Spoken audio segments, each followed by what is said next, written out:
The night she tossed the divorce papers on the dinner table, I was standing by the stove, stirring a pot of chili I'd started an hour ago. Nothing fancy, just something hot to welcome her home after work. I had this dumb smile on my face, humming an old Springsteen song, thinking I'd surprise her with an early anniversary plan. I'd even booked a cabin upstate, thinking maybe we could finally reconnect, fix things. Instead, I turned around, and there she was, Ashley, standing in the doorway like a prosecutor ready to lay down a sentence. She had that look I'd started to dread, smug, cold, empty. Her lips curled into something that wasn't quite a smirk, wasn't quite a snarl. "You need to sign these," she said, sliding the thick envelope across the table with one perfectly manicured nail. I stared at it, then at her. "Sign what?" Her eyes narrowed like I was too dense to follow a single-threaded conversation. "The divorce papers, Dylan. I had them drawn up last week. No build-up, no explanation. Just 5 words that sucked the air out of the room." I laughed, not because it was funny, but because it felt like a prank. We'd been together almost 9 years. I helped her through med school, picked up a second job when she couldn't afford her books, stayed up with her through sleepless exam nights, even sold my damn Mustang to cover her last semester's tuition. And now this? Over chili? She didn't even blink. "I'm not happy. Haven't been in a long time. Honestly, I should have done this sooner. You're just—" She waved a hand like she was brushing away a cobweb. "Predictable. Boring." The pot bubbled behind me. I didn't turn it off. I didn't say anything. I just looked at her. I wanted to ask if there was someone else, but the truth was, I already knew. You don't just call your husband boring out of nowhere unless your mind has been entertained elsewhere. So I asked something different. Something stupid. "You want chili?" She laughed. That ugly kind of laugh from the nose. "You're unbelievable." I didn't touch the envelope. Just stared at it as she walked past me, grabbed her phone off the counter, and said she'd be staying with her friend Tanya. Only it wasn't Tanya. I knew that too. I'd seen the name Alex pop up a few times on her lock screen the past couple of months. I wasn't dumb, just patient.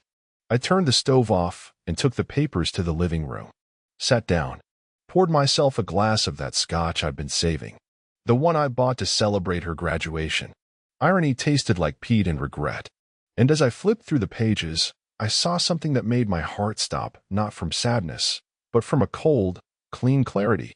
She never read the prenup. I know this because I'm the one who pushed for it, back when I still had money and she still had dreams. Back when her parents warned her not to marry the handyman with a savings account. Back when she was too in love to care about clauses and fine print. She signed it all back then, every page. Never even asked what would happen if she cheated. And I had built it in. Clause 17. Subsection B. Infidelity nullifies all claim to shared assets. If proven, petitioner forfeits rights to alimony, property, vehicles, and liquid funds obtained post-marriage. I leaned back, slowly, scanning the pages like I was seeing them for the first time. That's when I realized this wasn't the end of something. It was the start. I didn't yell, didn't cry, didn't text her. I picked up my phone and called my lawyer. And all I said was, "It's time." I didn't sleep that night. Not because I was heartbroken or lost in memories. Hell no. I didn't sleep because my mind was wired, charged like I'd stuck my fingers in an outlet. For the first time in months, maybe years, I felt alive. And that scared me more than the divorce itself. While she was probably curled up in someone else's bed, texting her new boy toy, thinking she'd just walked away with the upper hand, I was sitting at the dining table with my laptop open, my old prenup folder beside me, and my lawyer, Jerry, on a midnight Zoom call. Jerry's the kind of guy you call when you're not just trying to win, you want to destroy. Think buzzcut, ex-Marine, now family law shark with a smile like a wolf in a courthouse.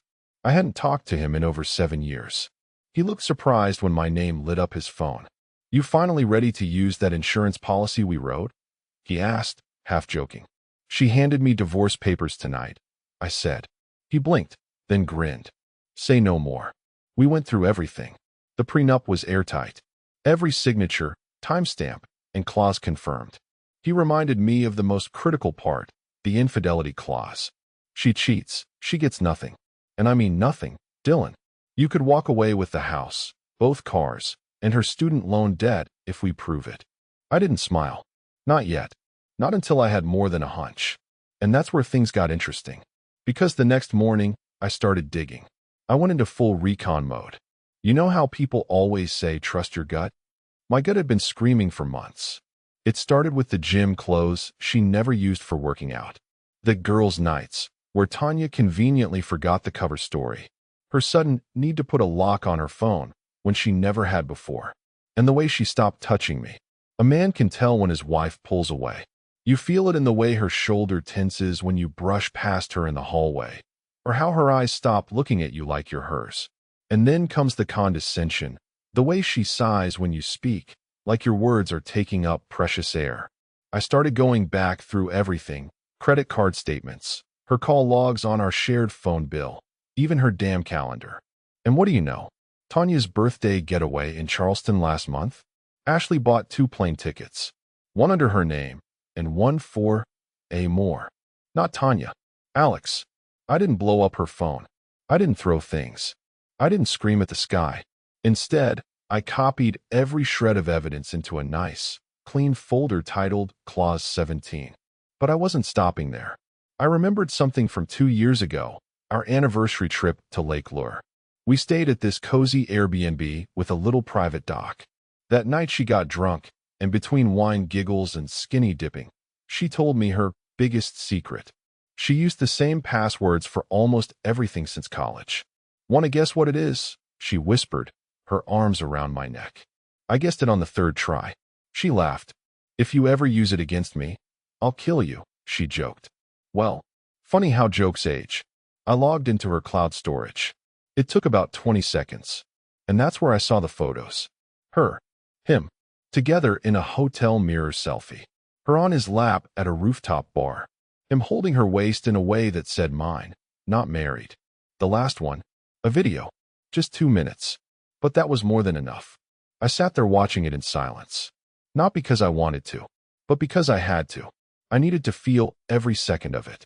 Burn it into memory. I wanted no part of my soul left doubting what I had to do next. Then I backed everything up to 3 separate drives and sent a copy to Jerry. He texted back 2 words. We're loaded. And suddenly, my chest felt light, like I could breathe again. I looked out the window. Birds were chirping, sun rising, the world spinning on, oblivious. She thought she'd caught me sleeping, but I'd just woken up. Ashley didn't come home the next night either. She sent a cold little text around noon. Don't wait up. Staying at Tanya's again. Need space. Right. Tanya. The same Tanya who was in Ohio visiting her parents that entire weekend, publicly posting photos of her dad's birthday dinner on Facebook. She didn't even bother deleting me from her friends list. Sloppy. That's the thing about liars. The deeper they sink into their fantasy, the less they care about the small cracks forming in their story. They start believing their own bullsh *T. Ashley was knee-deep in it now. So I waited. Not for her. For my next move. While she was off playing house with her little side piece, I went to the bank and sat down with a private wealth advisor I used back when I managed my late uncle's estate. I moved half of our joint savings into a trust account under my name, perfectly legal, since I could prove she was committing adultery. Then I paid off the car in full. My car, not hers. She hadn't made a single payment on it, but it was registered under both our names for insurance reasons. Not anymore. I canceled the spa membership she used every month. I shut down the credit card she used for online shopping. I removed her name from every subscription, every auto payment, every single thing she hadn't noticed I handled because she thought the money just magically existed. She wanted space? I gave it to her. By Sunday night, she came home, waltzed in like she was returning from a yoga retreat. Designer sunglasses pushed up in her hair, a fake tan glowing on her skin, wearing this smug little smile like she'd just solved world peace. I was in the garage, sorting through boxes. Old tools, photo albums, my dad's old watch collection. She walked right past me without a word, not even a glance. She thought she'd already won. I followed her inside. She was in the kitchen, pouring a glass of wine, still in her fantasy world. That's when I laid it out quiet, controlled, like a man reporting the weather. I know about Alex, I said. Her hand paused halfway to her lips. Then she blinked and played it cool. What are you talking about? She asked, casual as hell. My phone was already unlocked. I slid it across the table toward her. The screen showed a still from that rooftop bar, the one with his arm around her waist, her head on his shoulder. Her eyes darted to it. She froze. Then something unexpected happened. She smiled. Not a nervous smile. Not guilt. It was something far darker. A twist of the mouth that sent ice down my spine. "So what?" she said. Just like that. "You were never enough anyway. At least he listens. At least he makes me feel alive." I stared at her, stunned. This wasn't denial. This wasn't panic. It was a confession. A deliberate, cruel swing straight at the chest. Then she walked over, picked up the wine glass, and leaned against the counter like we were discussing dinner plans. "You'll be out by next week, right?" she asked. "Let me know if you need help packing." That was it. No tears. No apologies. No shame. She was ready to move me out like a piece of old furniture. And in that moment, something inside me, some small, pitiful thread that still wanted to believe she was a decent human, snapped. I stood up, grabbed my phone, and locked eyes with her. "You might want to call your lawyer, Ash," I said. "Because the prenup you never read? It's about to become the most important thing you've ever ignored." She tilted her head, that smug smirk faltering for the first time. "What prenup?" she asked. I turned and walked out without answering. Let her stew. Let her scramble. Let her realize what she'd just triggered. The game wasn't just on. It was mine now. She didn't call her lawyer. Not that night. Not the next morning either. No, Ashley didn't believe me. She thought I was bluffing. That's the kind of arrogance she'd developed lately, this delusion that she was untouchable. She didn't think I could outplay her. But I'd spent years watching her turn cold, rehearsing lies behind closed lips, twisting reality to fit whatever version of herself she wanted that week. And while she was off playing fast and loose with our marriage, I was learning, observing, waiting. By Tuesday, I got the email from Jerry. Complaint filed. Court date set. She's about to find out. I was in the garage again when she came home. She saw the box labeled Dylan's office on the workbench and smirked like I was packing to leave. "Good," she said, not even hiding the satisfaction. "You're finally growing up." I didn't respond. I just lifted another box and walked past her, brushing her shoulder as I passed. She followed me into the house. "You didn't answer my text. I said we should try to keep this civil. If you want to buy out the house, let me know. I'm willing to negotiate." I laughed. Negotiate? She still had no clue. "You're going to want to read the prenup," I said without stopping. That stopped her. She blinked, confused, then scoffed. "That thing? Please. It's probably expired or whatever." I turned around slowly, set the box down, looked her dead in the eye, signed and notarized. "You were the one who insisted we keep it simple, remember? No lawyers, no drama, just love," you said. I smiled then, not out of joy, out of sheer, sharpened satisfaction. Clause 17. Look it up. Her face didn't twitch at first. She just blinked, like the words hadn't made it all the way in. But then, just for a second, her jaw clenched. The cracks were starting to show. I left her standing in the hallway and went upstairs. Half an hour later, I heard the thud of her bag hitting the floor, followed by drawers slamming open, papers being yanked out, the shuffle of someone digging through memories they'd tried to forget. She was finally reading it, and I knew the moment she hit that clause. The house went completely silent. Then I heard the slow, deliberate steps coming up the stairs. She didn't knock. She barged in, papers in hand, eyes blazing.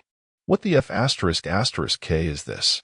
"That," I said, not even turning from my laptop, "is your signature. Right there. And your initials. Page 7, bottom left. You can't do this." I looked at her then. Really looked. Hair messy, makeup still perfect, always had to keep up the image. But the panic in her eyes? That was new. That wasn't calculated. That was real.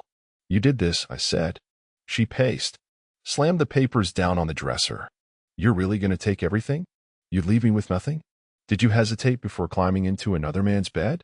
I asked. "Did you even think once before throwing me away like I was just some placeholder until your next thrill?" She opened her mouth to speak, but nothing came out. So I stood up, walked over to her, and said quietly, "You made this easy. I was willing to fix things, Ash. I had a cabin booked. I wanted to fight for us. You brought divorce papers instead." She tried to regain control, straightening her back, lifting her chin. This isn't over. I'll fight it. I stepped closer. Then fight. But you're fighting the law, your own signature, and every receipt I've got that proves you cheated. She blinked hard, like she was holding back tears, but not the kind you cry when you're heartbroken. The kind that come when your golden castle starts to crumble and you realize the moat wasn't deep enough. I walked past her, left her standing in my office like a stranger in someone else's house. Because that's what she was now. Just a stranger with a ruined plan. The next 48 hours were a war of silence. Ashley didn't yell. She didn't cry. She didn't even bring up the prenup again. Instead, she shifted into something colder, calculating. The kind of quiet that isn't peace, but preparation. I could feel it pulsing in the walls. She walked softer, smiled harder, and started pretending again. Pretending like none of this was happening. Like we were just roommates splitting space until paperwork cleared. But I knew her game. She was buying time. Plotting. Thursday morning, she emerged from the bathroom in a silk robe I'd bought her for our 5th anniversary, back when she used to kiss me with her eyes closed. Her hair was pinned up, face glowing with some kind of expensive cream, and she had this fake warmth plastered on. I was thinking, she said casually, sipping her coffee. Maybe we should sit down and talk. Go over the house, the accounts. Make things easier. I didn't look up from my laptop. Read the prenup yet? A pause. Just a beat. Then she smiled wider, like I was a child saying something silly. Dylan, you can't seriously think that thing will hold up. It's ancient. Judges throw those out all the time. I finally looked at her. Not this one. That was the end of that conversation. Later that day, while she was out running errands, I got a text from Jerry. She just filed a motion to contest the prenup. Wants emergency hearing. Thinks she's found a loophole. I smiled. Let her swing. By the time she got home, I had everything locked down. Our home security? Changed the passwords. Joint accounts? Already separated and documented. Even the furniture, every item I paid for, marked and logged. Then came the part one wasn't expecting. That night, I caught her on the phone, whispering in the downstairs bathroom. She thought I was asleep, but I wasn't. Not anymore. I crept down the hall, soundless, the way you do when you're hunting truth in your own home. Her voice was low but tense. Urgent. No, I can't do that. I told you, it's all locked up now. He's got a lawyer. No, I don't know how much he knows. Alex, will you stop? Just shut up and let me think. My heart didn't race. It slowed. I stood there, not shocked, but surgical. Cold. Focused. She was unraveling. That same night, I left her a printed copy of the prenup on the kitchen island. Red circles around every clause she broke, with little yellow sticky notes pointing to case law references Jerry had prepared, just in case she tried to play smart in front of the judge. The next morning, the copy was gone, but she said nothing. She just left the house early. No goodbye. Not even a glance. The funny thing? When you've already buried the love, all that's left is performance. And Ashley was about to put on the show of her life. She showed up at my workplace. That's right, my job. My office. Walked right in like we were still married, still in love, like the prenup and the other man and the videos didn't exist. She brought me lunch. Some overpriced salad from the place she used to mock. My coworkers all stared, clueless. She smiled at them, played the part of the worried wife, even gave me a kiss on the cheek like we were some Pinterest couple. I didn't react. I let her stand there, talk about maybe going to therapy together, like we were just two fools who had drifted a little. But behind her fake charm, I saw it panic. Her eyes were scanning me, trying to find cracks. Weakness. Something she could use. She didn't find any. I excused myself and walked her out without a word. Closed the door. Sat down. Texted Jerry. She's desperate. What's the next step? His reply came back instantly. We wait. She's about to bury herself. And deep down, I knew Jerry was right. She hadn't hit bottom yet, but she was damn close. It happened 3 days later. Sunday evening. Quiet, gray, with a drizzle outside that felt like the world was holding its breath. I was finishing up some paperwork in the study when I heard her pull into the driveway. She hadn't said a word all weekend. Not a text, not a call. I assumed she was with him, probably trying to vent her way into a new plan. But what stepped through the door wasn't strategy, it was desperation. Ashley's hair was a mess. Her mascara was smudged. She wore a hoodie 2 sizes too big, probably his, and she looked like she hadn't slept since Friday. I didn't get up. I just watched her as she hovered in the doorway like a ghost, arms wrapped around herself. "You okay?" I asked, voice flat. She didn't answer at first. She just stared at me, eyes darting like she couldn't find the ground beneath her. "I need to talk to you," she finally whispered. I nodded once. "Then talk." She walked in slowly, each step reluctant, like she hated that she even had to do this. She sat across from me, same spot where she dropped the divorce papers days ago, and just stared. And then, she did the one thing I never thought I'd see from her again. She begged. "I made a mistake," she said, voice cracking, eyes glistening. I thought I wanted something else. I thought I needed more, and I didn't realize what I had. Not until it was gone. Not until I saw the papers. Not until I read that damn prenup." She laughed bitterly, wiped a tear. "I didn't even remember signing it.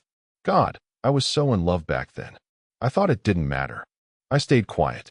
"I know what I did was unforgivable," she said, leaning forward, hands shaking. "But please, please don't do this to me. We can start over. We can go to counseling. I'll cut off Alex. I'll block him. I'll do anything." Still, I said nothing, because I needed to watch her face. I needed to see what this was. And what I saw wasn't guilt. It was fear. Not fear of losing me. Fear of losing the life I gave her. That's when it hit me, clear and cold. This wasn't an apology. It was a negotiation. A performance. Her last desperate card. "You want to come back?" I asked calmly. She nodded fast, too fast. "Yes. Please. I'll fix this. I want to fix this." I never should have left. I leaned back in my chair, arms folded. "Because you miss me? Or because Jerry told your lawyer what's coming?" She flinched. Just slightly. But I saw it. She didn't deny it. "I'm being honest, Dylan." "No, Ash. You're being cornered." She stood suddenly, voice rising. "I'm trying to save this marriage. Doesn't that matter to you at all?" I stood too. Slowly. "You didn't care about this marriage when you were sneaking out at midnight. You didn't care when you called me boring, threw the papers at me, and walked out like you were doing me a favor." She froze. "You thought I'd roll over. That I'd beg. That I'd break." I took a step closer. "But you picked the wrong man to underestimate." She was shaking now, not from sadness, but from rage barely restrained. "You're not doing this for love, Ashley. You're doing this because you're about to lose the house, the car, the bank account, the lifestyle." Then, without warning, she dropped the act. Her face twisted. And what came next? "Venom. You always were a spiteful little sh*t, she hissed. "You think this makes you strong? It makes you pathetic. You couldn't keep me happy, so now you want to punish me? Grow up." I smiled. Because there it was. The real Ashley. No tears. No regret. Just claws. "You showed up in a hoodie you borrowed from the man you cheated on me with," I said slowly. "Sat in the house I paid for. Asked to crawl back into the life you pissed all over. And now you're mad that I won't play along." Her voice dropped to a whisper. "You're gonna regret this." I nodded once. "You're right. I regret a lot of things. Like not making you read that prenup the night you signed it." She stormed out. This time, she didn't slam the door. She just left it open. And something about that felt perfect. Let the cold in. Let the storm come. She didn't come back the next day. Not physically, at least. But she started sending waves. Emails. Texts. Voicemails that alternated between weepy confessions and cold-blooded threats. Monday morning, I woke up to a string of messages, 7 voicemails, 9 texts. First one at 2:14 a.m. "I miss us." The last one at 4:37 a.m. "You'll regret dragging this through court." I have screenshots too. I didn't reply to a single one. I just forwarded everything to Jerry. He called me by noon. She's in full panic mode. Her lawyer tried to set up an emergency mediation this morning. Said Ashley's willing to reconcile. Wants to resolve this privately. I laughed. Let me guess, she didn't mention the cheating? Not once. But she mentioned being emotionally manipulated. Jerry replied. She's trying to flip the narrative. Of course she was. That's how she works. Play victim when the fire gets too close. Cry about the heat while holding the match behind her back. Jerry added, "We stick to the plan. Court's in 11 days. Until then, stay calm, stay clean, and keep her out of your space if you can. But that night, she didn't listen. At exactly 7:43 p.m., just as I was locking the front door, her headlights lit up the driveway.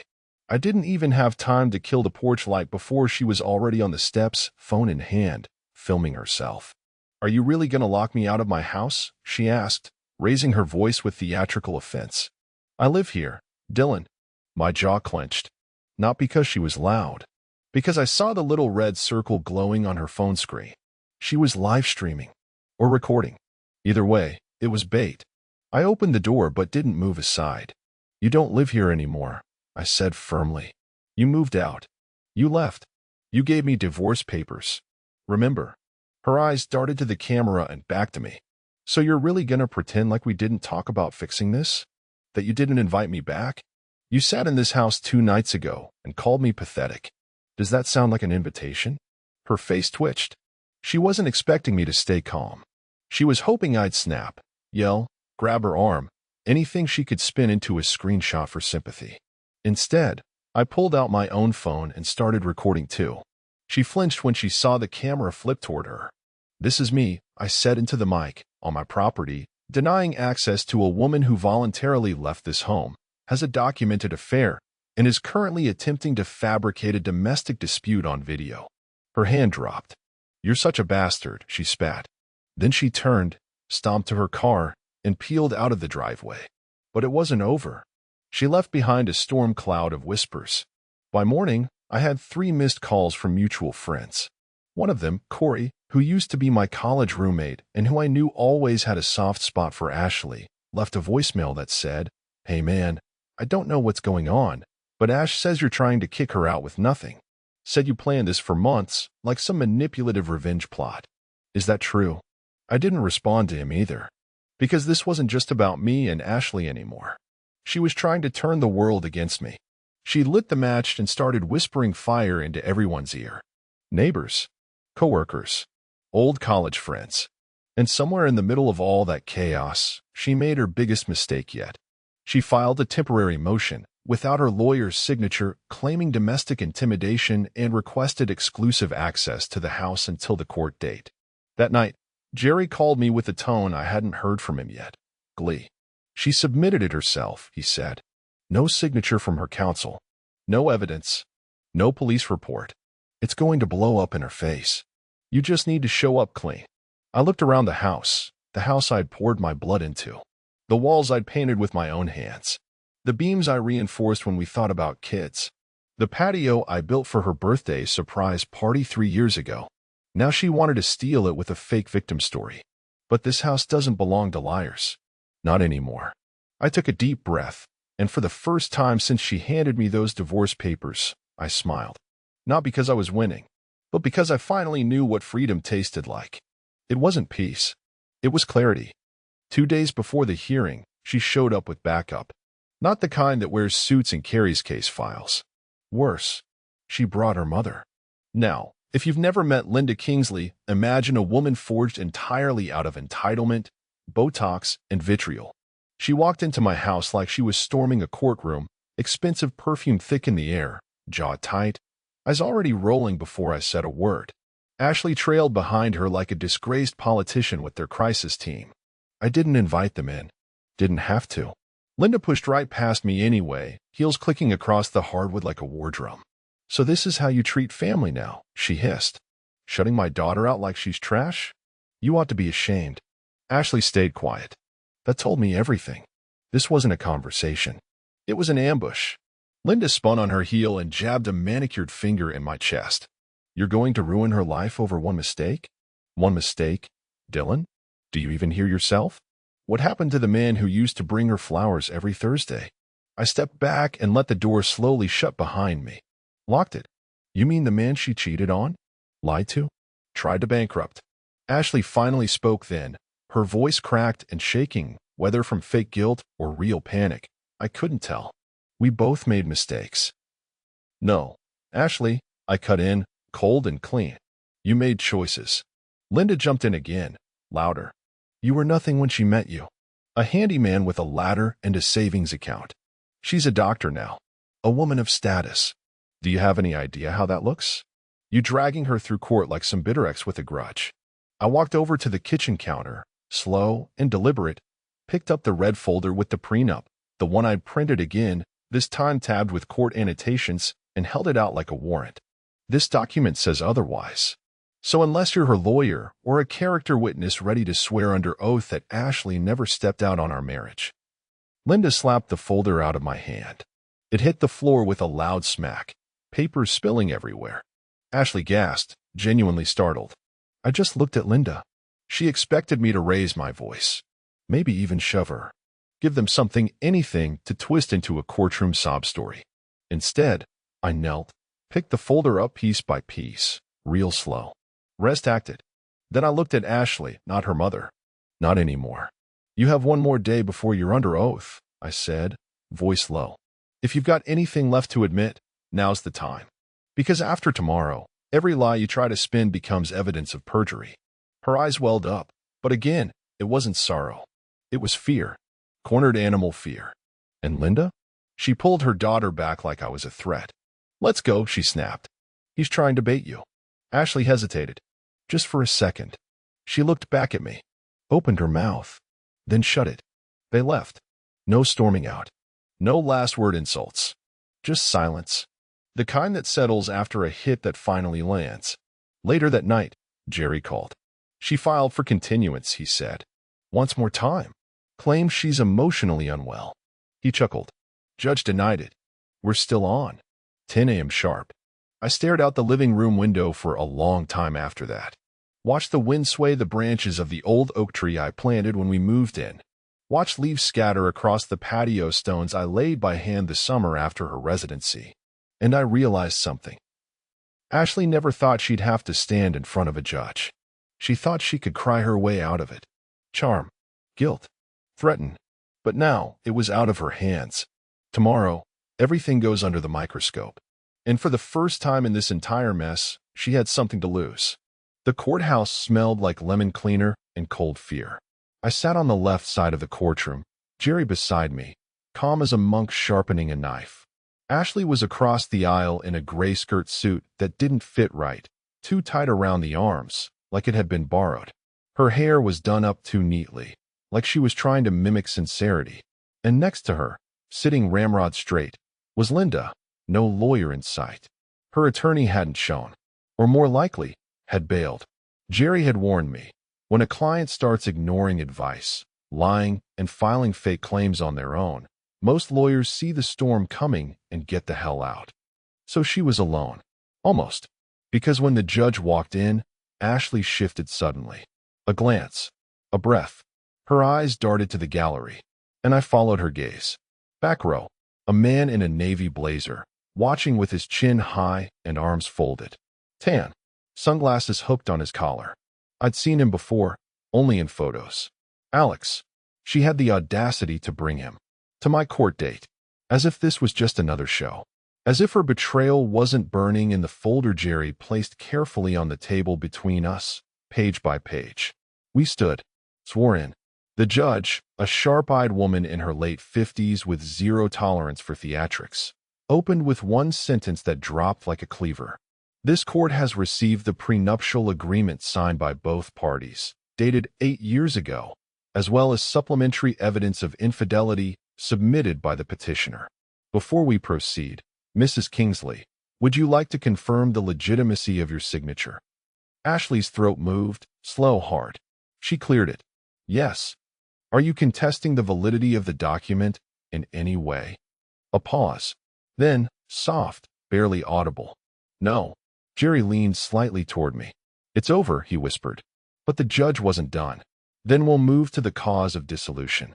Mr. Kingsley, your attorney has submitted visual, financial, and digital records indicating extramarital conduct. Mrs. Kingsley, do you wish to dispute any of these claims? Ashley's face twitched. Her hands gripped the edge of the table. For a moment, I saw it. The crack. The flicker of defiance before the fall. She started, but Linda reached out and squeezed her arm. That hesitation? It was fatal.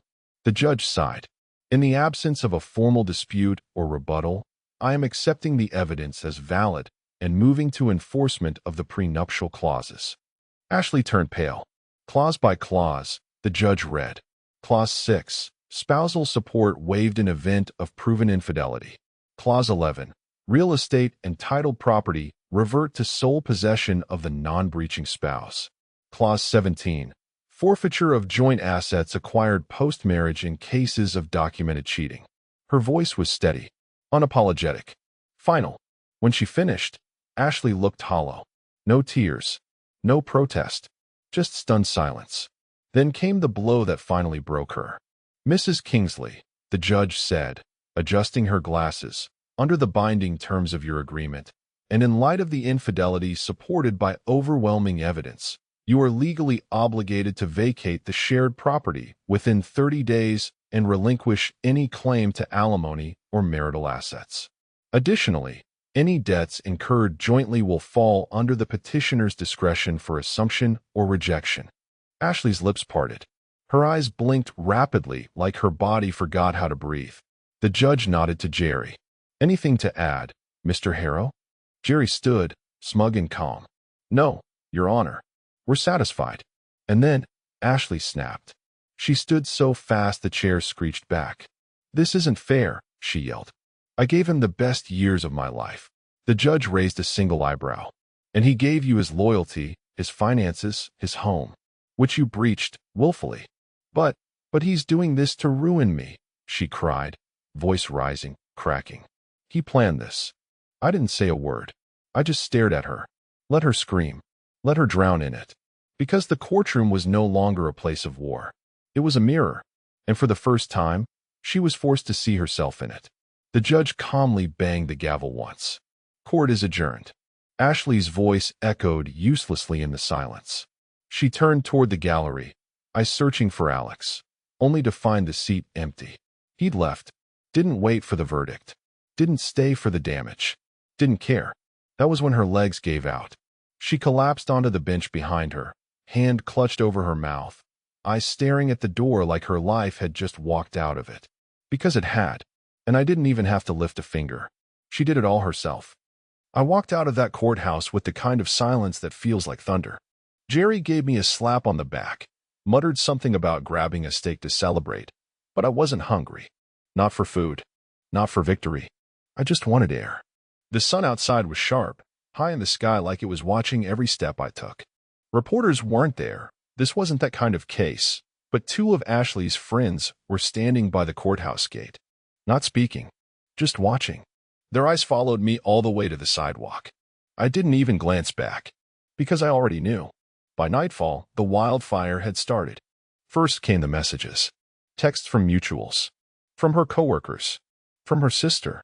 All the ones who'd quietly ghosted me when Ashley started her whisper campaign. Now they were crawling back with half-baked apologies and awkward questions. I didn't know it was that serious. She told us you cheated first. Why didn't you say something sooner? I didn't reply to a single one. I just let them sit with their guilt. Meanwhile, Ashley had gone completely dark. No posts. No stories. No new photos of brunch or beach yoga or cocktail glasses in some guy's lap. Even her Instagram profile picture disappeared, a silent white circle where her smiling face used to be. I didn't have to ask why.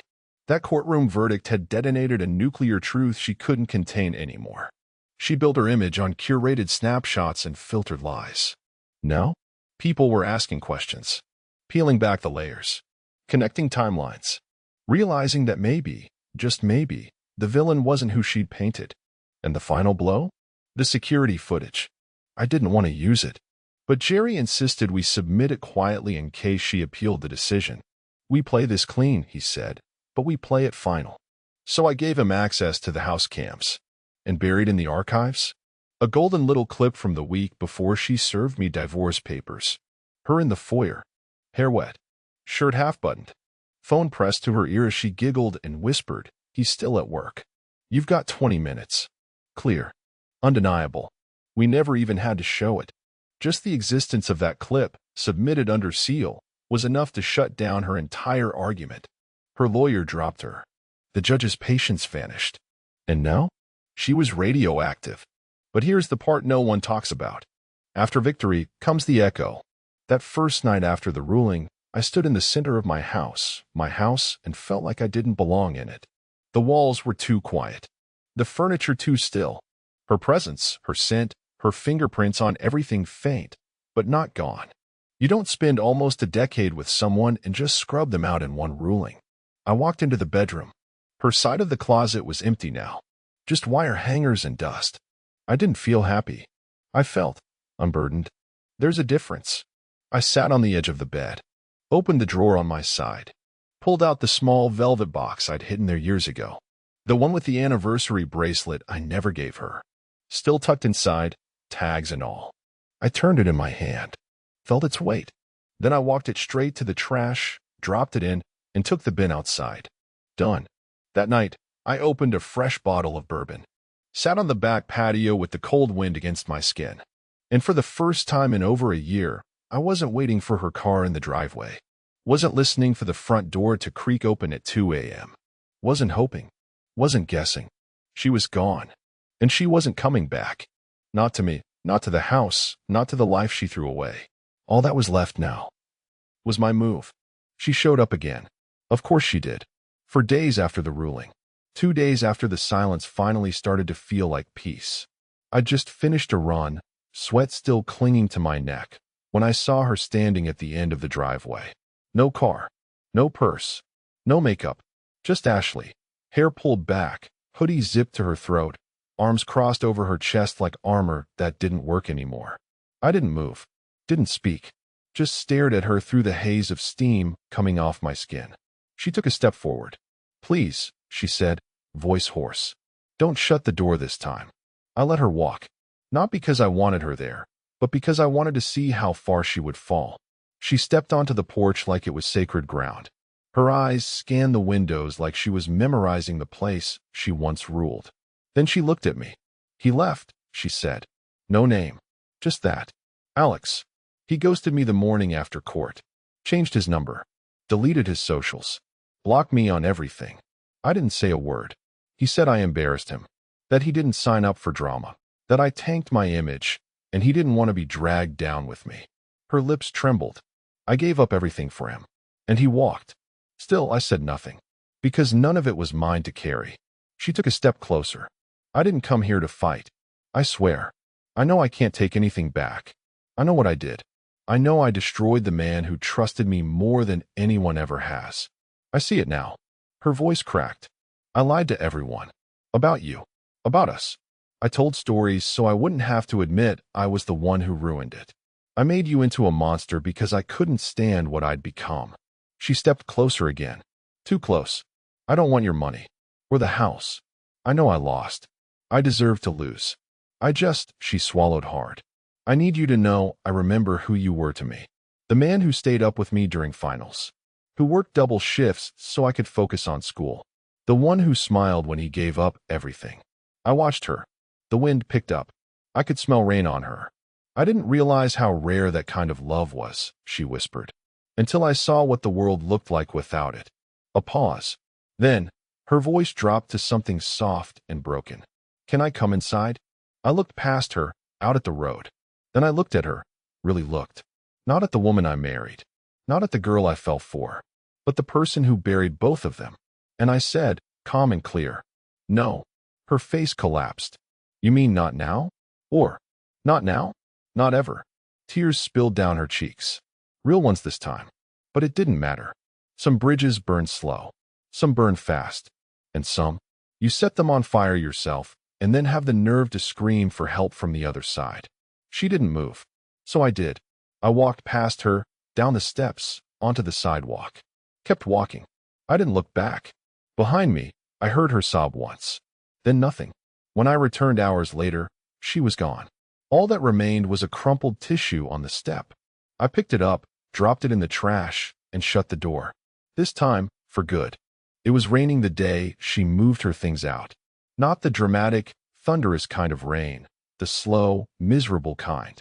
The kind that clings to the air like smoke and makes everything feel heavier. A moving van idled at the curb. 2 guys in hoodies loaded her last few boxes without saying a word to me. She wasn't there. Didn't show up. Didn't want to face it, I guess. Not the porch. Not the driveway.